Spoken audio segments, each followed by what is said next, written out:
नमस्कार, मैं हूं शिवा पुरोहित और आप हैं सागर टीवी न्यूज के साथ। सागर लोकसभा सीट को लेकर अब तक भाजपा और कांग्रेस दोनों ही पार्टियां अपने उम्मीदवार के नाम तय नहीं कर पाई। इस देरी का क्या कारण है और आखिर कहां पेच फंसा है, ये समझने के लिए सागर लोकसभा सीट पर टिकट को लेकर चल रहे घमासान को समझना होगा। कांग्रेस और बीजेपी में सागर लोकसभा सीट को लेकर मंथन जारी है।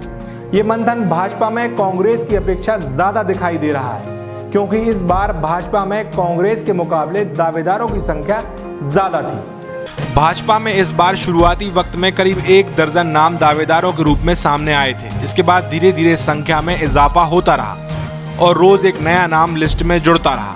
लेकिन हाल फिलहाल इन सभी नामों की छटनी होती दिखाई दे रही है और केवल 5 नाम ऐसे हैं जो निकलकर सामने आए हैं, जिनके बीच टिकट को लेकर पेच फंसता दिखाई दे रहा है।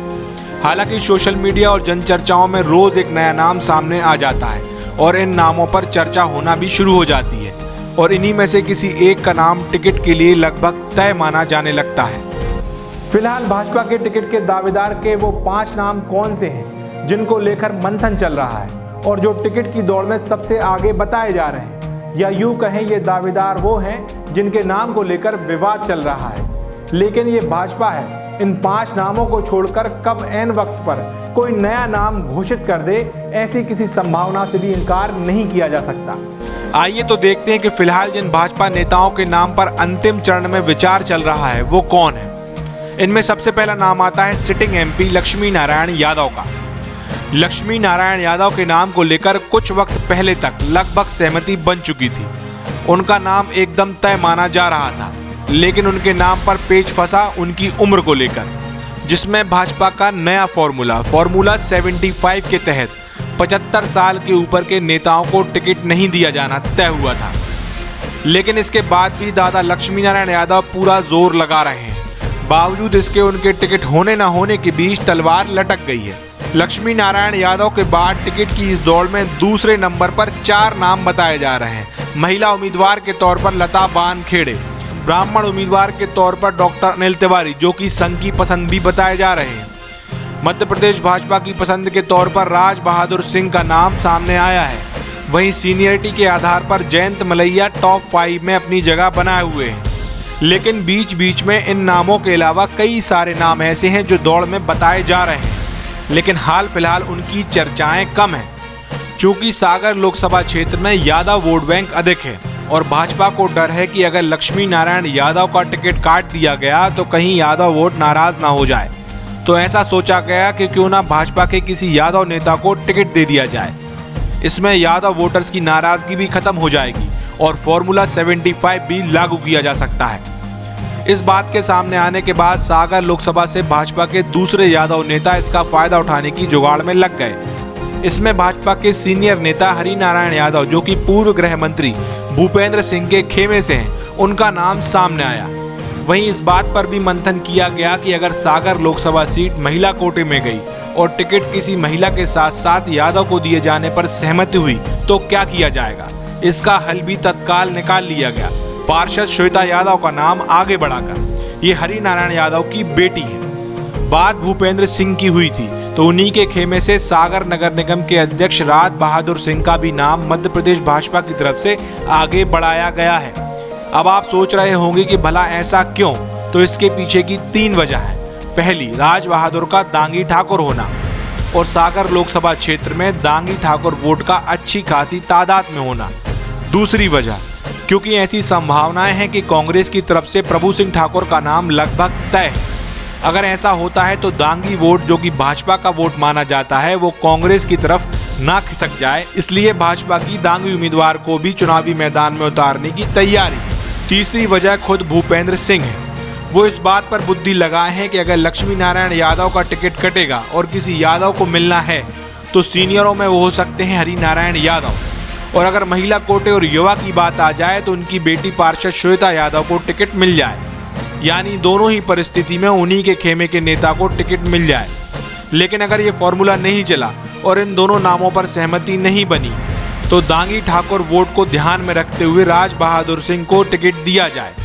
ये भी उन्हीं के खेमे से आते हैं। कुल मिलाकर भूपेंद्र सिंह की मंशा ये है कि टिकट उन्हीं के किसी खेमे के नेता को दिया जाए। ये तो वो समीकरण है जो वर्तमान में चल रहा है या बताया जा रहा है, लेकिन चुनाव में समीकरण हर पल बदलते रहते हैं, क्योंकि कई लोगों का ये कहना है कि पार्टी को अगर किसी यादव को ही टिकट देना है तो ऐसे में लक्ष्मी नारायण यादव के बेटे सुधीर यादव में भला क्या बुराई है।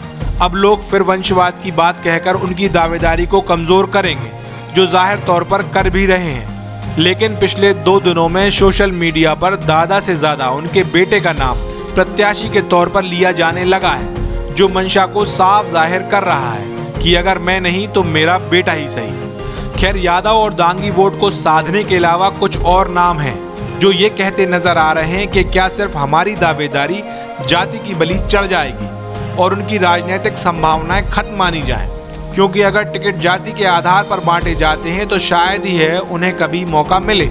अब बात ऐसे वो कौन से नेता हैं जो यादव और दांगी फैक्टर के पेच में फंसे हैं। इनमें 2 नाम प्रमुख हैं जो रेस में पूरी तरह अभी बाहर नहीं हुए हैं। ये नाम है महिला होने के साथ साथ अनुभव के दम पर टिकट मांग रही लता बानखेड़े और डॉक्टर अनिल तिवारी। लता बानखेड़े और डॉक्टर अनिल तिवारी ये 2 भाजपा के ऐसे नेता हैं जो इस पिक्चर में सस्पेंस और थ्रिल दोनों बरकरार रखे हुए हैं। एक जहां पार्टी और दिल्ली के नेताओं की पसंद है तो दूसरे संघ की। लता बानखेड़े की अगर बात की जाए तो उनके सामने जाति वाला फैक्टर फीका पड़ जाता है। भले ही उनकी जाति के वोटर्स कितने भी हों, लेकिन उन्हें जाति के आधार पर तराजू में तोलना पार्टी की सबसे बड़ी भूल होगी। उनका चेहरा किसी पहचान का मोहताज नहीं है और उनके नाम से सागर लोकसभा क्षेत्र में अधिकांश लोग परिचित हैं। वहीं डॉक्टर अनिल तिवारी की बात की जाए तो उन्हें ब्राह्मण होने का फायदा तो मिलेगा ही। दूसरा, क्योंकि वो नेता से ज्यादा सुलझे और सामान्य व्यक्ति नजर आते हैं, इसलिए उनके सामने सारी एंटी फैक्टर ध्वस्त हो सकते हैं। इसके अलावा अगर पार्टी लता बानखेड़े या अनिल तिवारी जैसे नेताओं को टिकट देगी तो उन्हें ज्यादा विरोध का सामना नहीं करना पड़ेगा।